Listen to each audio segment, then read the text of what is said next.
প্রিয় কৃষক ভাইরা, রাজবাড়ী জেলার বালিয়াকান্দির বঙ্কুর গ্রামের আব্দুল মালেক ৮৮ শতক জমির চারপাশে বেড়িবাঁধ দিয়ে মাছ চাষ, ধান চাষ ও বেড়ির উপর সবজি চাষ করে সফলতা অর্জন করেছে। চলুন আব্দুল মালেকের খামার থেকে ঘুরে আসি। রাজবাড়ী জেলার বালিয়াকান্দির বঙ্কুর গ্রামের আব্দুল মালেক ৮৮ শতক জমিতে একসাথে ধান চাষ, মাছ চাষ ও জমির আইলে সবজি ও ফলের গাছ লাগিয়ে জমির সর্বোত্তম ব্যবহার করে এলাকায় উদাহরণ হয়েছেন। ৮৮ শতক জমির চারপাশে উঁচু পাড় দিয়েছেন। এক কোণে ৪ শতক জমিতে পুকুর কেটেছেন।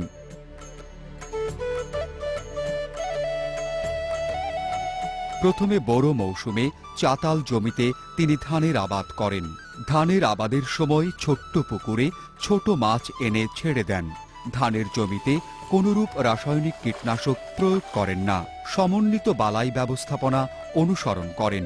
বড় মৌসুমের ধান কাটা হয়ে গেলে বর্ষাকালে পুরো চাতাল পানিতে ডুবে যায়।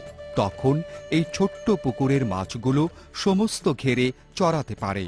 গত বছর তিনি এখান থেকে ৪০,০০০ টাকার মাছ বিক্রি করেন এবং ৮০ মণ ধান পান।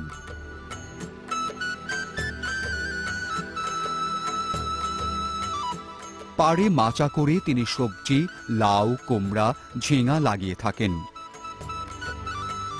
পশ্চিম পাড়ে কলা, আম, নারকেল, সুপারি গাছ লাগিয়েছেন। চারপাশে চালা করা আছে, চারপাশেই তরকারি আছে, লাউ আছে, মিষ্টি কুমড়ো আছে, ঝিঙে আছে। এটা এখন লাগাইছি, এটা হবে। লাউ উঠে গেছে, এখনো কিছু আছে। আবার এই যে ঝিঙে গাছ উঠতেছে, এই ঝিঙে উঠে যাবি। মিষ্টি কুমড়ো কিছু উঠে যাচ্ছে, আবার কিছু লাগাইছি। মানে সারা বছরই এটা থাকে। আবার ধরেন আশ্বিন মাস আসলে আবার লাউ লাগাবো। বিলির ভিতরে ধান আছে, এই ধানের ভিতরে মাছ আছে। এক পাশে একটু গর্ত আছে আর সমস্ত জায়গায় ধান। এর ভিতরে মাছ চাষ করি। আর বছর ৩৩০০ মাছ দিয়েছিলাম, প্রায় ৪০,০০০ বেচছি। মাছের খাবার দিই না, এই ধান খেতেই অমাই যাওয়া যায়। আব্দুল মালেকের এই কাজে উৎসাহ ও সহযোগিতা প্রদান করছে স্থানীয় একটি বেসরকারি সংস্থা ভিপিকেএ। আমরা এখানে কৃষকদেরকে যাদের ধান খেতে মাছ চাষ, যেমন আমাদের এইখানকার কৃষক আব্দুল মালেক, ওনাকে আমরা প্রশিক্ষণ দিই। প্রশিক্ষণ দেওয়ার পরে উনি এই কার্যক্রম শুরু করেন। তো এই কার্যক্রম করতে গেলে কিছু সুবিধা আছে, অসুবিধাও আছে। প্রথমে আমি একটু সুবিধার কথাটা বলি। যেমন এখানে ধান যদি চাষ করা হয়, নর্মালি যে ফলন হয় সে ফলন তো পাবেই, পাশাপাশি একটা মাছ চাষও করতে পারতেছে। আর এই মাছ চাষের ফলে হচ্ছে কি, এখানে মাছের যে খাবার, এই খাবারটা হচ্ছে যা ধান খেতে যে কিছু সার ব্যবহার করা হয়, কেমিক্যাল সার, যেমন ইউরিয়া সার বা টিএসপি, এমপি, এটা থেকে ফাইটোপ্লাঙ্কটন নামে একটা মানে উদ্ভিদ খাদ্য দ্রব্য যেটা তৈরি হয়, সেটা হলো মাছের জন্য খুব উপকারী। তো সেখানে মাছও খেতে পারতেছে।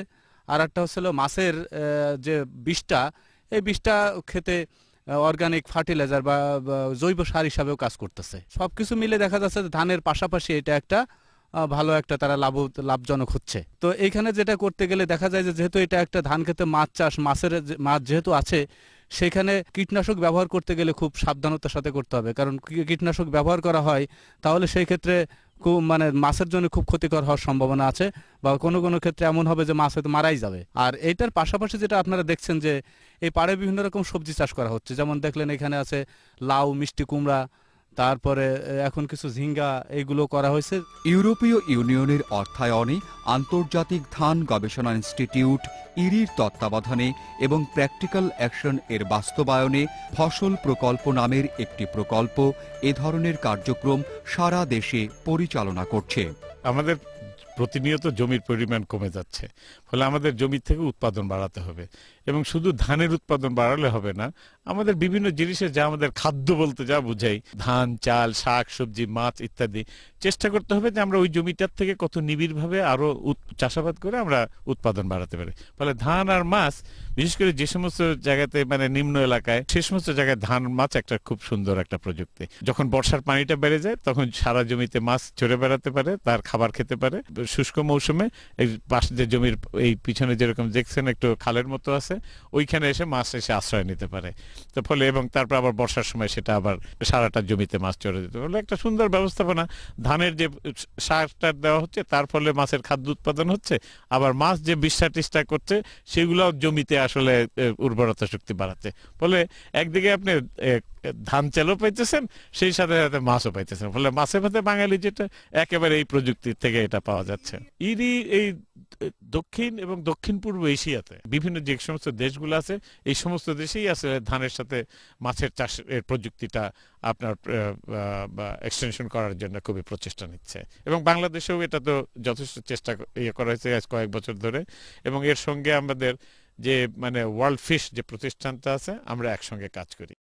প্রিয় কৃষক ভাইরা, আপনারা একবার চেষ্টা করে দেখুন না, আপনারা আপনাদের জমির চারপাশে বেড়ি বাঁধ দিয়ে একসাথে ধান চাষ, মাছ চাষ ও বেড়ি বাঁধের উপর সবজি ও ফলমূল চাষ করে নিজের ভাগ্যের উন্নয়ন করতে পারবেন।